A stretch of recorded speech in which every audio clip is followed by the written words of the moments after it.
Okay, I'm streaming on Discord. Can you? Oh, yeah, your in-game name's Whoa, there we go. So before we start up, a few different questions for you. First off, how long have you been playing Overwatch for? So I've been playing since the game came out, but I started on PlayStation, Okay. and then PC. I've been playing since about season 3. Okay. And then let's say like past month, past couple of weeks, how often have you been playing? In the past month, I would say probably maybe like 1 or 2 hours a day. Okay.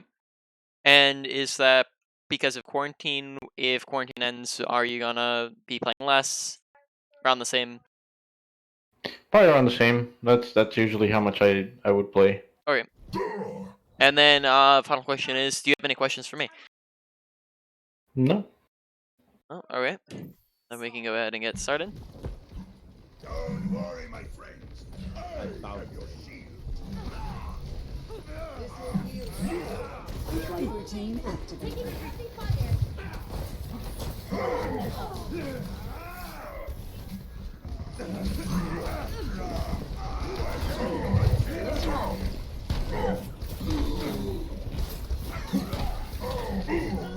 Alright, so I can already see some stuff. Real quick, can you remind me of what rank this is again? Yeah, this is 2600.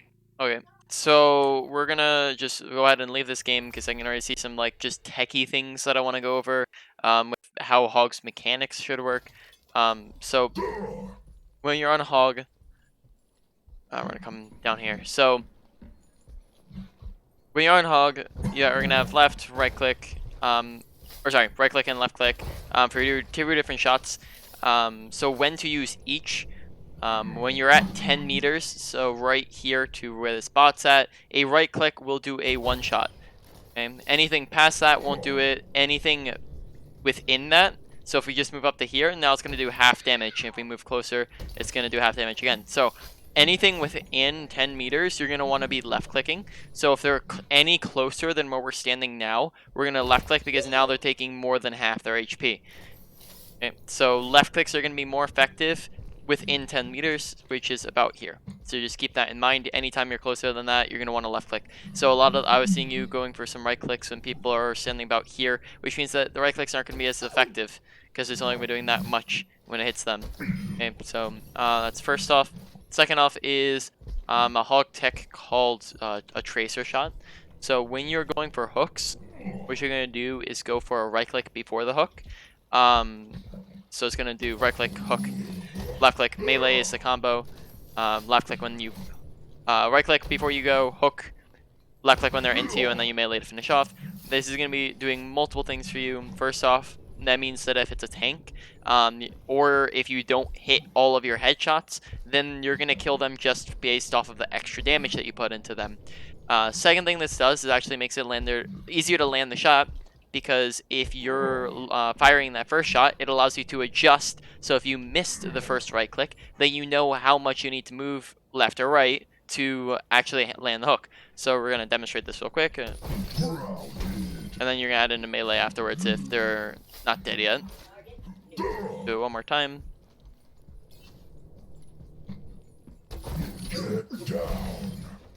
Okay, so that's pretty much how it looks. We can probably go ahead and get back into the thing because there wasn't anything else that I saw yet.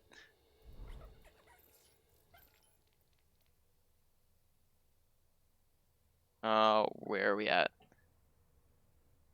Imported. There we go. Now arriving at Yijiang Tower. Ready for battle. Okay, so right when we walk in here, you're gonna go for a hook on the right, because you think Doomfist somebody's going to be over there, which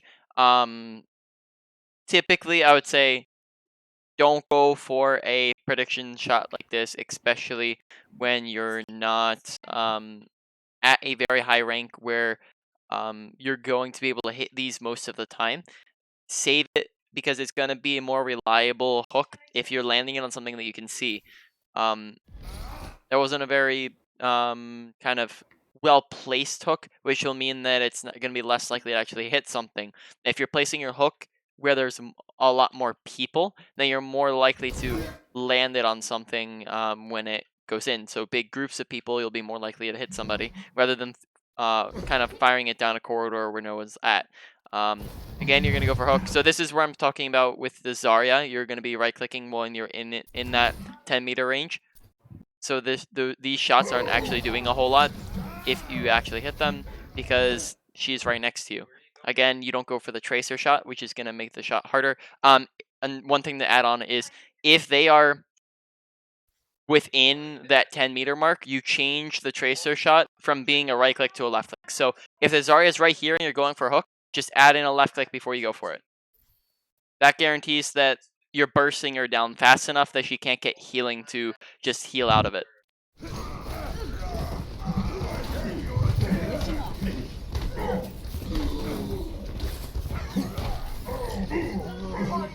Is now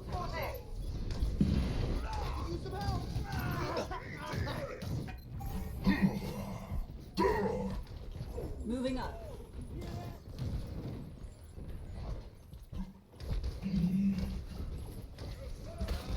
Okay, so crosshair placement.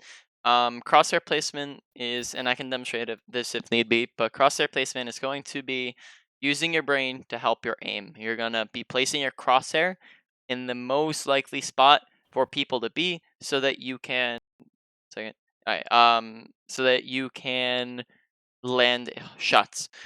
So for characters that can hit headshots, that's going to mean aiming head level. So looking at the ground like this isn't going to be the best. So if you just look at where your crosshair's at, this is a little bit low, which means that if you come up and you actually see somebody, then you're going to have to adjust up to their head so that to land that headshot. Whereas if you are already aiming head level, that adjustment just becomes a turning left or turning right rather than going up to the left, up to the right, which means that you therefore have to travel less space and it's going to be an easier shot to land. The same thing you're going to see here in a second. So 1, aim head level. 2, look at where you are placing your crosshair. If you're trying to land a hook on the right side there, can you tell me why this is not a good place to be putting our crosshair? Yeah, it should be more in the opening so Yep. that if someone walks in. Exactly. If you're trying to land a hook through that gap, you want to have your crosshair on that gap so that you can land a hook on somebody who walks through. A second, I'm just gonna message this person real quick. All right.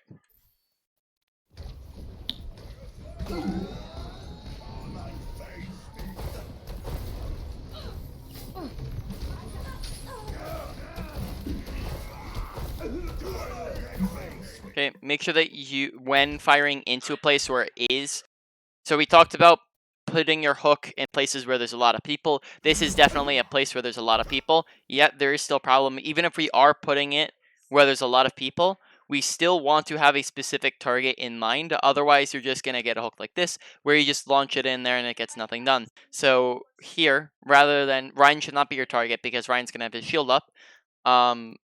Preferably, I'd say, oh, did I not go back far enough?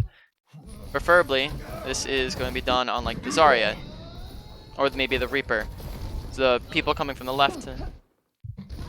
So we see Zarya there. We adjust to the right last second, actually. That's gonna mean try not to like kind of flick it if your crosshair's already on the target that you're looking at. Don't all of a sudden flick because that's gonna mess up your shot. Make yours closer to the left if you're trying to hook somebody on the left. And then Reinhardt shouldn't be the one you're aiming at because he has his shield. Good right click spam damage in there. Right now, we should just kind of be trying to not die. Maybe get a pick if we can, but we're a little too close pushed up. We are down 2 people right now if we're watching kill feed, which kill feed should always be something that we're watching. If you're doing just kind of glancing at it as you go throughout the fight here, you lose a teammate, one teammate, you lose a second teammate, you lose a third teammate, you're down 3 teammates. Okay? So if you're glancing that, you're just paying attention to that. They have 6 people, you have 3 people, and then you push forward to here, which is a very reckless positioning because you only have 3 people here, you have 2 people backing up. And if anybody on their team decides to push you, you have the potential to die. So you just have to be very careful when you're down teammates. You might want to think about maybe backing up. You can get the same effect back here, than you can over on the left here, except for on the left is closer to them, which means that they have a better chance of killing you.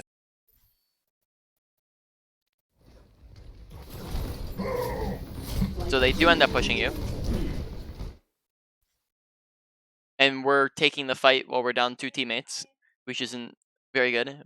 Again, remember, just pay attention to the kill feed, pay attention to who's up and down, look behind you, see where your team's at, so that you're not going in on your own.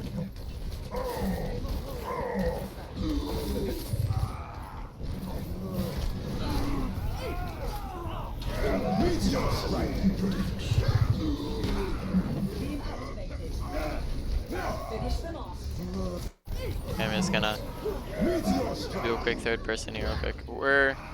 So by the time, where are we at?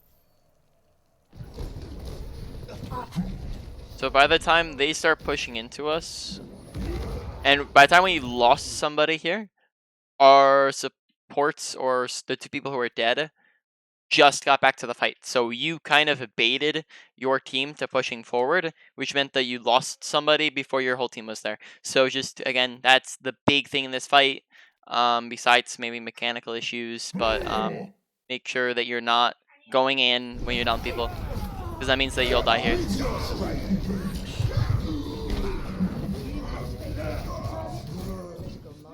Moira by your side. The enemy, come and face me.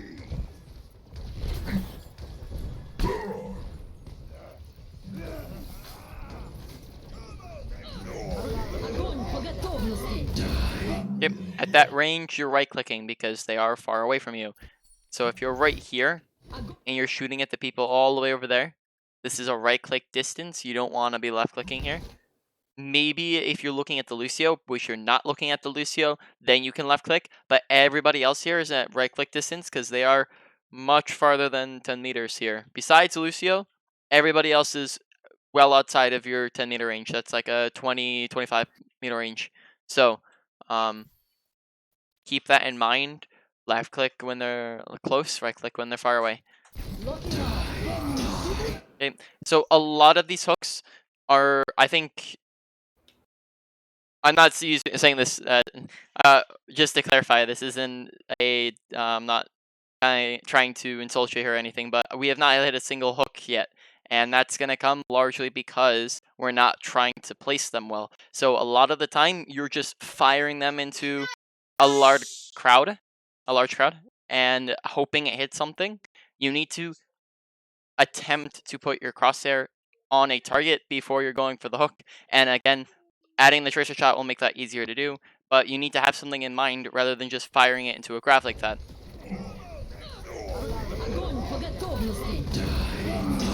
So yeah, just fire it out there. Make sure it's on something. There are, if you move your crosshair slightly to the right, there are 3 targets right here.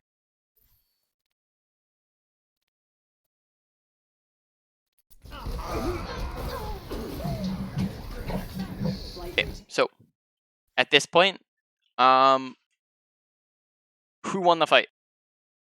The other team. So we want to be backing up. We don't want to be standing here because what that does is it gives us the potential to stagger. And if we are dying right now, or we're dying in 10 seconds, then that's going to mean that we are, 1, coming back after our team's back. So by the time they're on the bridge or they're over on that side, we're still in spawn, which isn't going to be very good because then they're pushing in without you and they're going to beat down 1 person. And the other problem is if you take a little bit to die here, you have the potential to not even really make it in until it's overtime. Because there's 25 seconds left. So if you die in 10 seconds, you're not going to be able to make it back before overtime, which means that the last fight's going to be happening while you're dead. You want to be backing up here. But and you die here. So look, this whole time, as soon as you see, so we're going to go over this real quick. So 2 people. Sorry, I'm gonna restart this. If you're watching kill feed and you see that you're up one person, that is an advantage. You didn't win yet, but it's an advantage. You can push in more aggressively. It's a 5v6. That's good for your team. If you're down one person, that's a disadvantage. You didn't lose yet, but you are losing. Okay.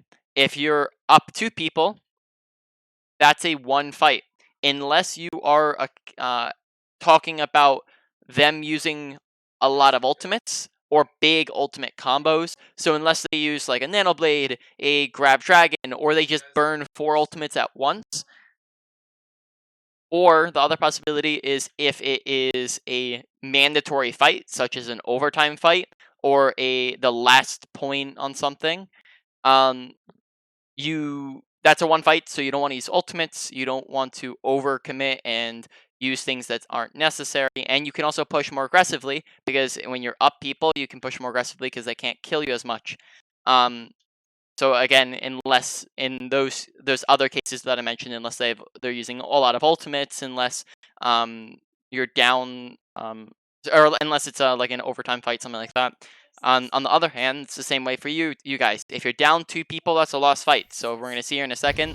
As soon as you see we're even, we're down 1, we're down 3.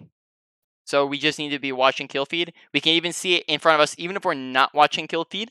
Our entire team just died right in front of our eyes. Immediately, right now, we should be trying to get back in spawn, but we're gonna kind of watch our shuffle here real quick. So we're standing here. We're backing up a little bit. We're walking forward, backing up a little bit, standing about neutrally, and then we're done. So we spent about 6 seconds shuffling back and forth without moving backwards, and then that kills us. Whereas if we didn't do that, we could be around this corner already, which is basically the safe area. Okay, that makes sense? Yeah. Okay, so now we're coming up on our ultimate. Gonna be looking to use that here. Rolling out. Mobility increase.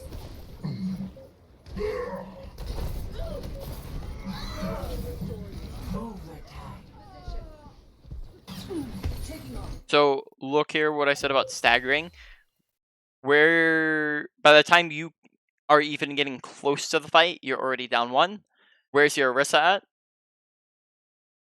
She's up by the bridge. Yep, she's already basically walking into the fight. Okay. We also lag here a little bit, which we shouldn't really be doing. If it's overtime and we have to get the point, we can't lag there and look for something. Look for a hook off or anything like that. By the time our team is in the fight here, brawling out, we're still walking back. That's because we staggered. If you can completely cut staggering out of kind of as a bad habit, then you're going to be so much better off because you're going to have more playtime in the game. If somebody, and when you are trying to not stagger, there's 2 different ways that you can go about it. If you believe that you have the ability to get away, then go for it because then you're not feeding them ult charge, especially if it's 600 ult charge. Sorry, I'm going to say there's 3 options. So if you can get away, which when you were right here and they're all over there, you probably could get away because all it takes is you to just run back to here and you're safe. Okay, so if that's an option, go for it. Another option is to die as fast as possible so you can jump off the map so that you're not giving them 600 HP worth of ult charge. And then the third option is to just run into them and die, which would give them the ult charge, but also means that you're not staggering yourself. So those are the 3 different options. You have to evaluate based on the situation. Can I get out? Should I throw myself off the map? Should I let them kill me? Is there somewhere to let them? Is there somewhere to throw myself off the map?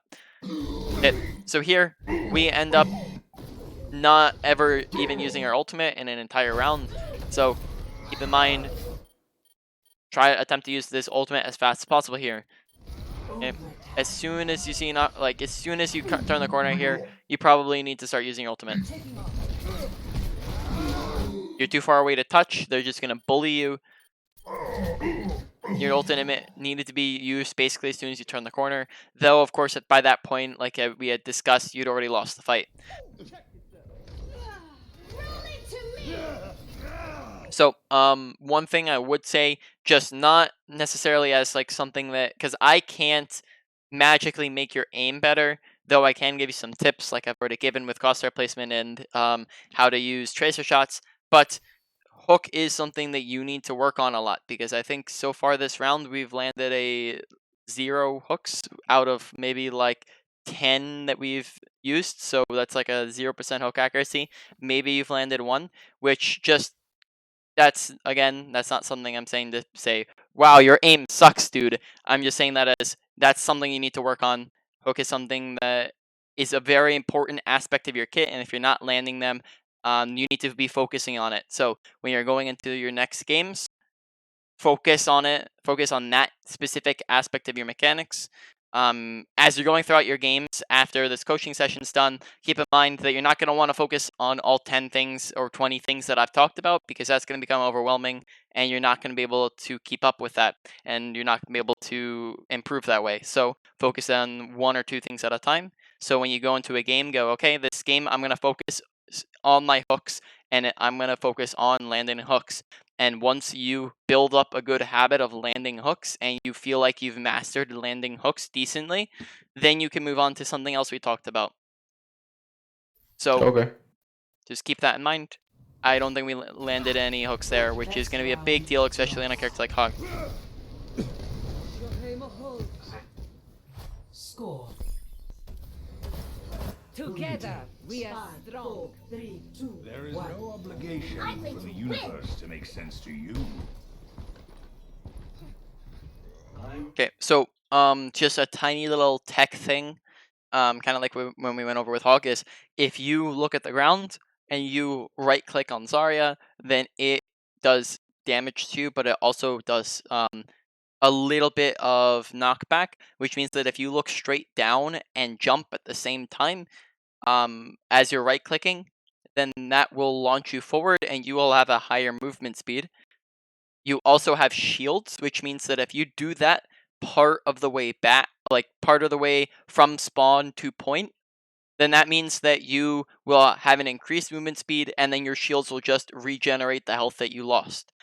So while you're coming out of spawn here, by right-clicking the ground and jumping, you will be moving faster and getting to the fight faster, which is going to be very important, because look at where you are in comparison to your team, which means that you'll actually be there to help out. Also, I think we might have lagged behind there for a second, because Tao's then ahead of us. Together, we are strong. 4. Imagination is the essence of Alright, because we were swapping character here. Round universe 2. to make sense. Okay, that's fine. The objective. Together, we are strong. Yep. So, again, this is going to be something that I'm talking about, but by the time we make it to the fight, we're already down 1 person, and that's going to be because of 2 things. 1, we weren't right-clicking to get ahead faster. 2, we also delayed ourselves with swapping last second. So make sure that you're making those swaps and you're making that decision not at last second. You're doing that before you walk out of spawn, because if you're coming out 2 seconds late, then that means that you're getting to the fight 2 seconds late, which means that in that 2 seconds your Reaper gets blown up. So you want to be here earlier, and that is accomplished by 1, doing the right click strategy, right click tech, but then also by so by doing the right click tech, and then also by getting out of spawn faster. Sorry, give me a second. I'm being pinged.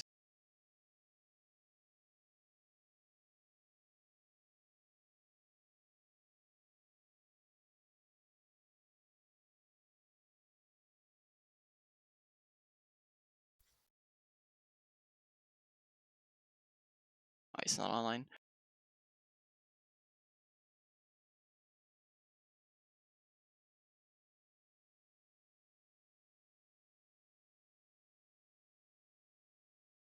All right, ready? Get in there. Bring it. Let's see. Double kill. Yeah, where did our bubble go there? Just want to see who do we throw our projected on. Require assistance. Okay, so Get in there. same as with our Bring hook. it. Hooks, we're not basically, overall, from what I've seen, is we're not putting enough care into how we're using our abilities, and then that's causing us to not get a whole lot of value out of them. So with your hooks, you're not taking the time to make sure that you're carefully and meticulously placing them on a target, and then that's meaning that you're missing them all. And then with your Zarya here, you are bubbling into a crowd, which means that it gets taken by whoever is right in front of you. So rather than bubbling while looking at the Zen here, because Zen is right inside of you, and you're trying to hit the Reinhardt, I'm assuming, which Yeah. you should be trying to hit the Reinhardt. Instead of moving to the side, you just launch out bubble, and then Zen catches it, and then your Ryan is going to get blown up because now he doesn't have bubble. He's going to die in a second here.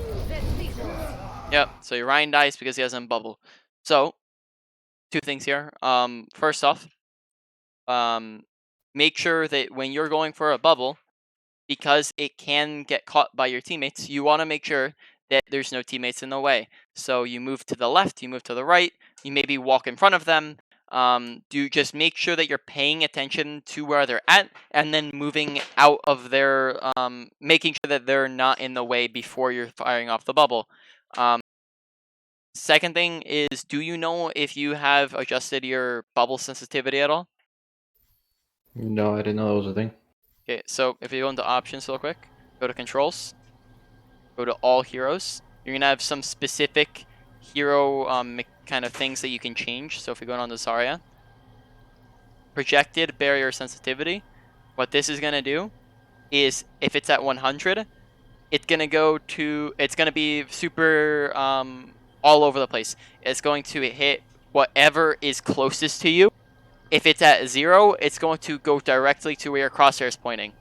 Okay, so you don't want it to be at completely 0, because if it's at 0, then it's not gonna have any leniency. And if you have a 1 HP Genji who's like jumping all over the place, you're not gonna be able to hit him because you're not gonna be able to stare directly at him.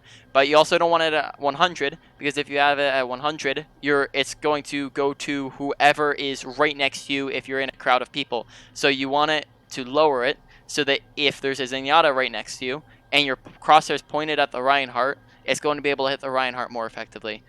You have sensitivities like that with a few different heroes. You're going to have that with like Ana too. So Ana's going to have her nano sensitivity, so she can pick and choose who she wants to nano a little bit better. Double kill.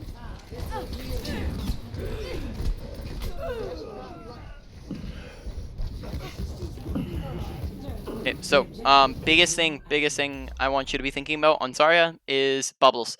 So bubbles get you energy and protection for your team. Energy gets you damage. Damage gets you kills. Kills get you fight wins. Fight wins get you round wins. Round wins get you map wins. Map wins get your SR higher. You're going to be winning more games if you're getting a higher energy, because you're going to just be doing more damage in general. So think about how you're using your bubbles, because they are the most important aspect of your kit as Zarya. You're going to be doing a whole lot more if you're landing good bubbles. So when do you want to use bubbles? Well, you want to use bubbles when damage is incoming. If there's no damage, then it does two things to negatively affect you.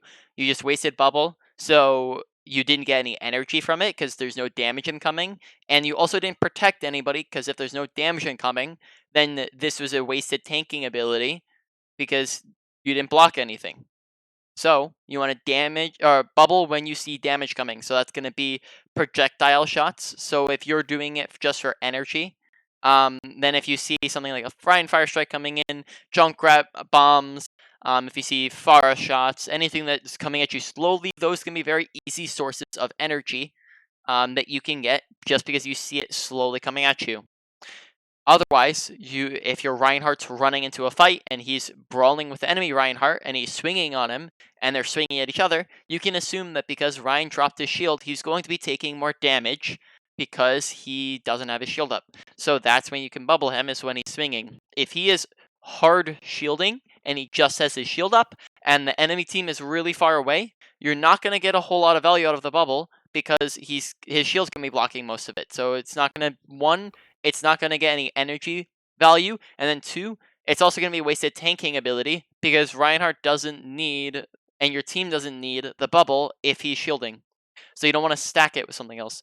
We can go ahead and just press play here, and I'll talk a little bit more. Practice makes So use perfect. it when people are taking damage. Use it if you see somebody's getting charged by a Reinhardt, or someone's getting hooked by a hog. Someone's shattered, someone's grabbed. Use it when you see people are in danger of taking damage. Okay. Give me your best shot. So in a situation like that, when Reinhardt is not swinging on us, we are not about to take incoming damage. Therefore, the bubble was wasted because Reinhardt's hard shielding. He's 1 HP, so he's hard shielding. So if Reinhardt's not going to swing at you, then that bubble's wasted because of that. That fight was. That's kind of a nitpicky thing. This fight's already done. You already lost it. Just keep that in mind. Okay, so this, for example, is why it's important to know when fights are won and lost, because who won this fight? The other team. Yep. We have nobody alive. One person coming back, maybe. Junkrat just overulted, so that's his fault.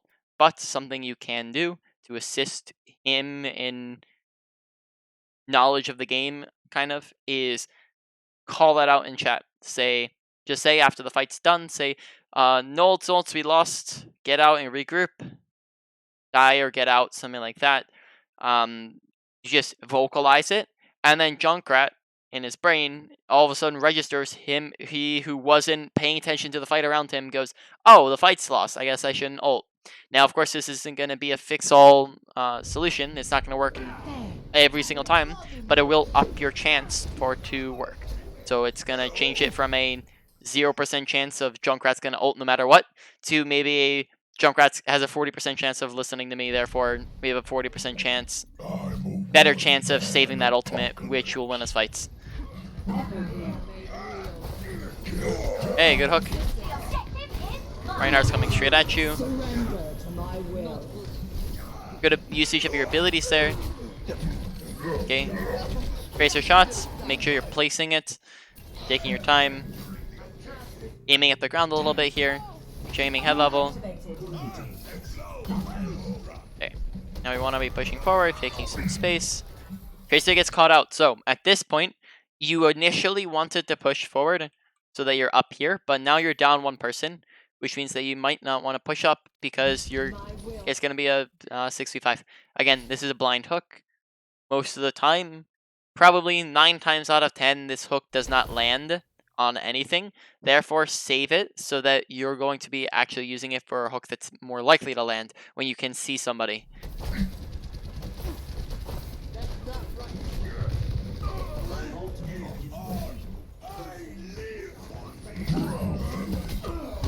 Okay, very good hook. Good job with the headshots. If you do not hit every single pellet on that, though, there's only one problem, is if you don't hit every single pellet, then Reaper does not die completely. If he gets one shot off on you, then that means that he's going to get that life steal, and then he has the potential to stay alive even though you got the hook on him. So, 2 things you can do, again, with what we were talking about with our hook combos, is 1, add in the tracer shot, because that does extra damage to him, so that by the time you're hooking him and shooting him, you already took 40 damage, which means that it doesn't matter if you miss 2 pellets in your shot. Second thing is add in the melee afterwards, because that adds in an extra 30 damage to burst them down. Regenerating yourself. This will restore you.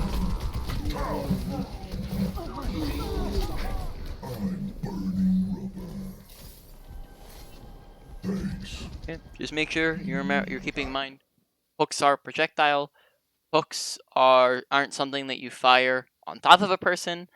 They're something you have to fire in the direction that they're moving, because they are going to move out of it if you look directly at them, unless they're right next to you. So, if you're firing at the Moira, you're firing it in the direction that she's walking. So if she's walking backwards, this is going to have to do with prediction. Where do you think that they're going to go? Are they walking in a straight line in a certain direction? If so, then that's easy to predict, because you can if they're walking backwards, then you can just hook behind them, and then that lands the shot. Thanks. Don't worry, my friend.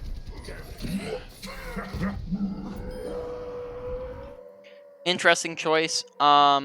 So why is this not a good trade? Do you have any idea why this wouldn't be a good trade to go for?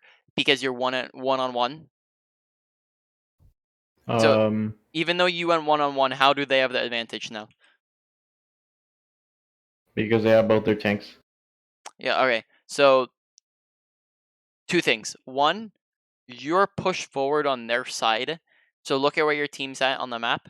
You're pushed forward on their side, which means that unless they back up and come over here, their Reaper's going to be back to the fight faster than you because we're fighting on their side of the map. The other thing is Reaper does have a lot more mobility than a Hog does, which means that he's going to be back to the fight faster than you no matter what because he has TP and Wraith, which means that he's going to be getting back faster than you. So unless this is on a target that you know, let's say this is final fight, you know that they have a grab, you hook Zarya off the map. Final fight, you know that they have a Transcendence and you have a grab, and you don't want their Zen to have Transcendence, you hook them off the map. That's perfectly fine. But in this situation where you're kind of even, you both have your ultimates. Reaper is not a big combo ultimate that you need to worry about, even though it can get a lot done. This isn't a good trade because he gets back faster than you. We'll just keep an eye on that. When do we get back to the fight? Executing flight maneuvers. Into the iris. Where's Reaper at? The heck? Okay. So Reaper is shooting at something by the time we are right here. So if you're on their side of the map, don't go for the jump off 1-to-1 trade, because though it looks cool and it maybe makes them go, wow, that's funny, he killed himself, this is actually at a disadvantage for your team because now Reaper's been actively shooting at something while we're still taking 5 seconds to walk back to the fight.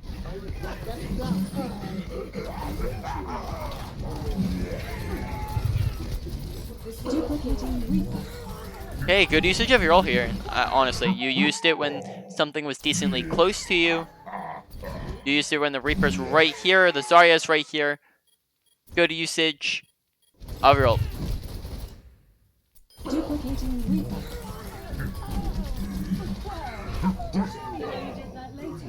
Make sure you're aiming for the headshots when you're ulting because you will do more damage when you're aiming for heads, and there is no fall off damage for Hog. So, though it does do less damage the farther away they are, that's because of spread, not because of fall off on your damage. So it will be doing the same amount of damage no matter how far away they are, though it will be more spread out. So it will be doing technically less damage, though it will not be less damage per shot. So you still want to go for headshots, even if no matter how far away they are. You always want to try to aim at the head level. And if you're always aiming at head level, at head height, then that's going to mean that just your normal generic shots are going to become headshots. Your spam shots are going to become headshots rather than them being body shots. Immediately go for the hook. So right here, Reinhardt shield breaks. Shoot. His shield breaks. You're already aiming straight at him, which of course, look at where Carcer's at. We're actually aiming a little bit low. Okay, we're aiming straight at him. Hook him immediately here. Hook people when you're Carcer straight at them. Reinhardt doesn't have shield. This is a perfect opportunity. We wait too long, and then we let him walk out of it. Make sure our Carcer's on the person that we're hooking at.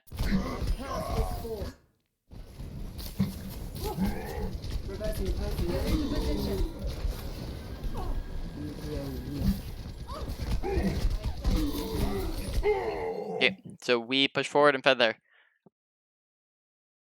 Look at where our team's at. Look at where their team's at. They had 4. That was a 4v1 because of where we pushed, And then we also did not get our off the map jump hook thing that we did last time, which, as we discussed last time, is most of the time not going to be the best idea if we're fighting on their side of the map. Okay, so this was a straight up just kind of feed. You did kind of run into them, you died, and now they're gonna have the advantage in the fight because of how far forward you pushed. Flight routine activated.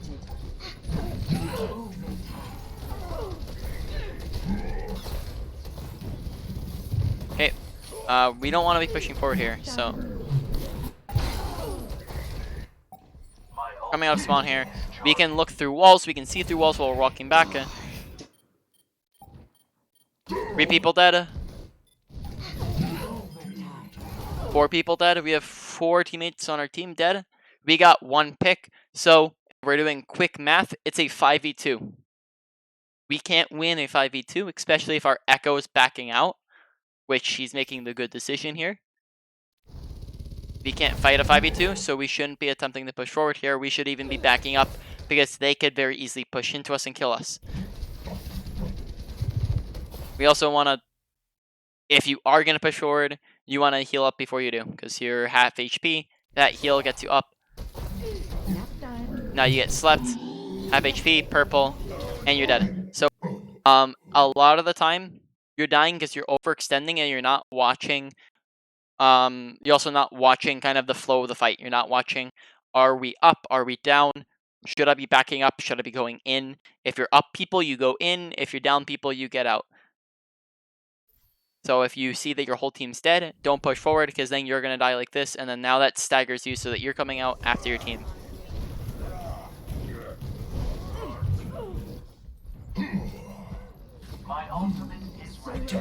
Okay, so we have now won this fight.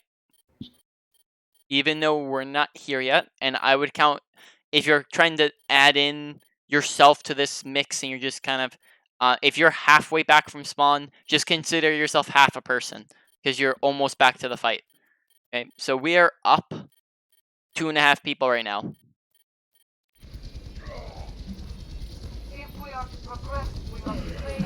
So we already won this fight. Now we're up 4 people. We got 4 kills. Ryan's dead. Okay, good job.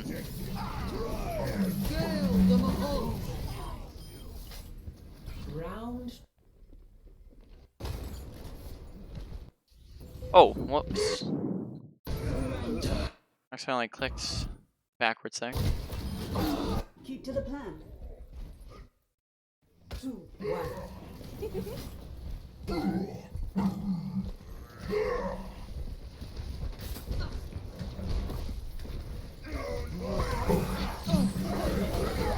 Okay, very good. Did we actually go for a tracer shot there? That is what a tracer shot is. Right click, hook, left click. If we don't finish off the kill, you go for the melee. That's very nice. That's how you should be executing the combo. I do not think this was on purpose because I haven't seen you do that before. But that's how you do it. And as you saw, you landing that first shot allows you to see, okay, more is moving left. I hit the first shot. I can now adjust to the left, land the hook on her. So the first shot allows you to kind of see where that projectile is going to go. And then the second one comes half a second later, allows you to evaluate in that half a second where they're going to be at.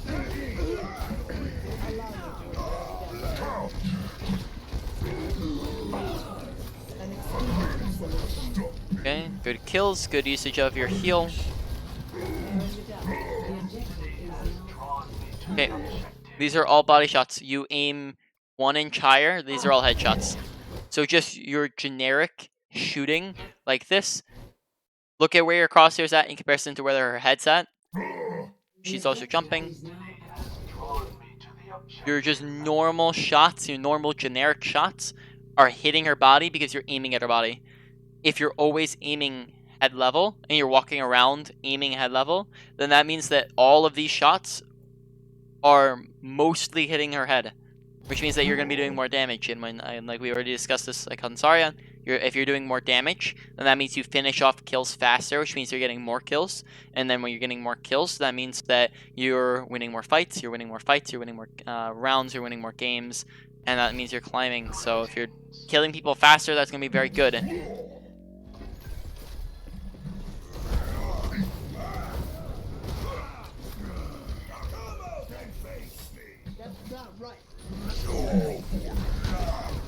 Very good usage of the curve to get him around the wall. That's good tech that I didn't realize that you were knowledgeable enough to use. That's very good.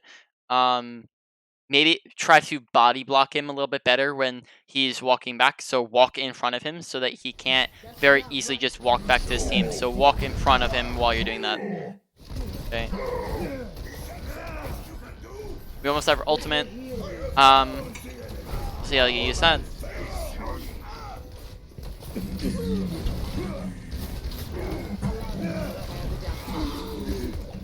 Okay, so look at where our team's at in comparison to where we're at.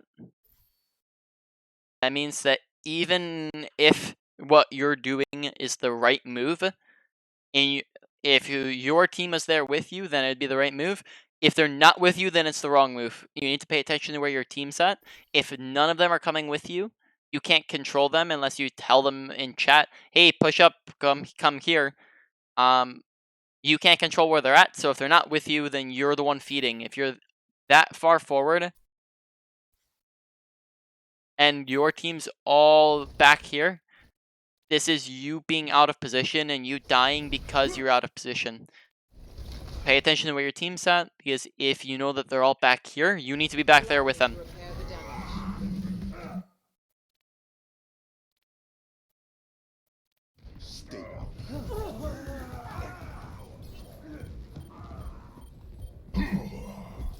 I am ready to unleash coalescence. Allow me to repair the damage. Good knock.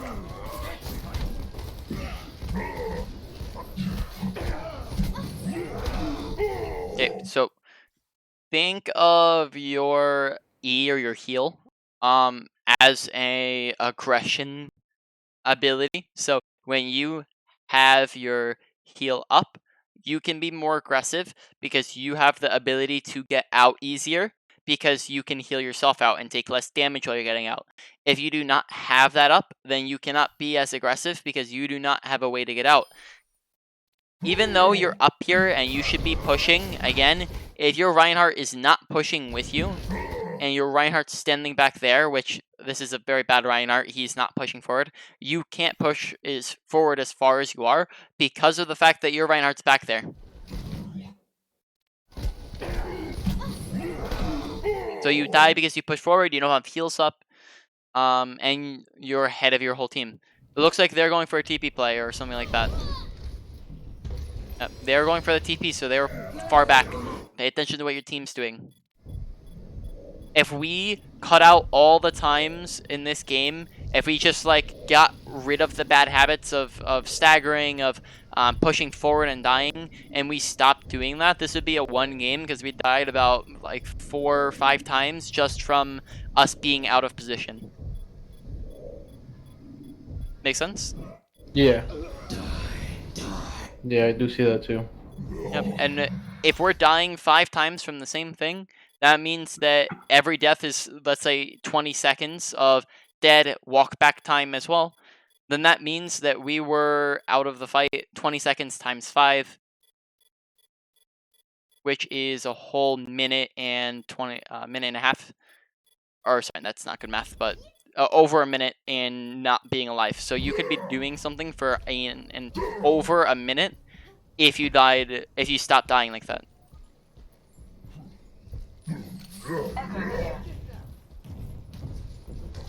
So we died first. That means we're going to be coming out ahead of our team. We have 2 people basically in spawn by the time we're pushed into this position, which means that if they see us, we're dead.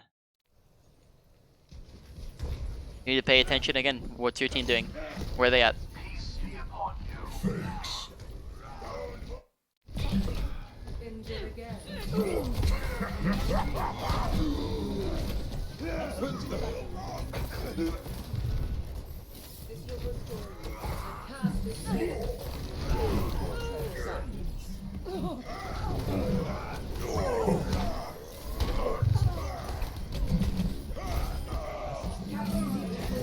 That hook went through him. Alright. Okay, so think of survivability as... Oh, that was a nice shot. Think of survivability as just the longer you're alive, the more you can do. So if you're cutting out deaths and you're cutting out time that you're not doing nothing, then and you're just surviving more, then that means that you're going to be doing more, which means you're going to be getting more value.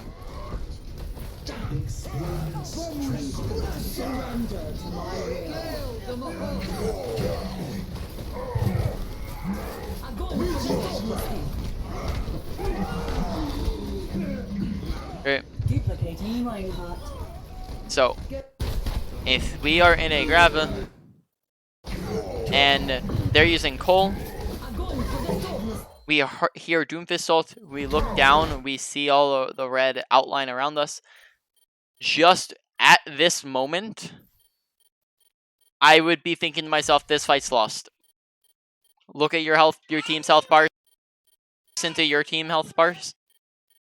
You lose this fight because they used a lot of ultimates and they comboed those ultimates. And we wasted our ultimate after we saw what was happening around us. So we see this happening. We should immediately be looking at the kill feed, seeing did anybody die to that. We see 2 people die to that. This is a lost fight. So as soon as you get in the graph, as soon as you heal the Doomfist ult, you're going, okay, they use Graph Doom. Are they going to kill anything with it? Yes, they killed stuff with it. We shouldn't be ulting because we're still in graph. We're 175 HP. Pay attention to your health when you're ulting, because if you ult and you're that low, you just die because you can't heal yourself. You die instantly because you have slowed mobility. You're going to die here no matter what. Okay? And if you don't do that, then that means that you have your ultimate for another fight. So instead of getting 0 value out of it, we can get some value with it in a different fight.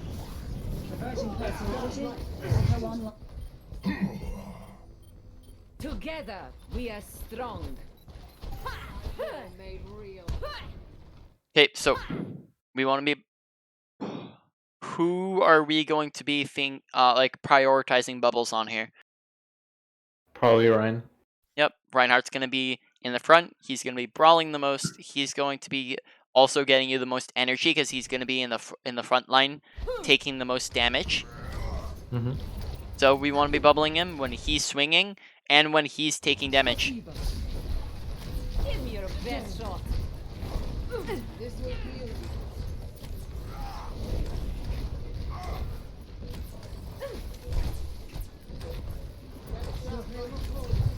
Going free. Ready for battle. Okay, so twice we use personal bubble when we don't see a whole lot of damage coming at us. We have maybe one person, Zarya, shooting at us, and that's it. And she just stops shooting at you. You get very little actual energy from that bubble because nobody's looking at you. No, you don't have high damage abilities coming at you. You don't have a lot of people looking at you, so that bubble was pretty much wasted. I have no clue where your Reinhardt's at. Where is he at? He actually DC'd right at the end. Oh, okay. That makes sense, because I was like, where happened to the Reinhardt? Yep. So, as soon as you see that Reinhardt's gone, try to bubble somebody else. That's unfortunate that he DC'd. So yeah, that wraps up that game. Temporary setback. Alright, so, any questions about anything we've gone over? Let me see. I know you mentioned how his ultimate has no fall-off damage, only spread. Yep. Is the same with his regular shots, or that's just his ult? No, it's not so, no, I believe that it's, that it is going to have, his regular shots do have fall-off damage, if I'm correct. Yeah, that it actually does spread out really far, so maybe, I can't remember. That's not something I would know. Anything else? Hmm. I'm trying to think, but no, I don't have really any questions. Mostly just kind of reflecting on that game, and you know, as you mentioned stuff, I did kind of see what your point was, where especially the big part was the aim where I do kind of have my crosshair facing toward the ground a lot, and also I kind of, well, a lot of the times I don't look at where my team's at or if my team's even with me, so I end up overextending and dying. Mm. Yep. Exactly. Okay, so I am gonna stop recording here.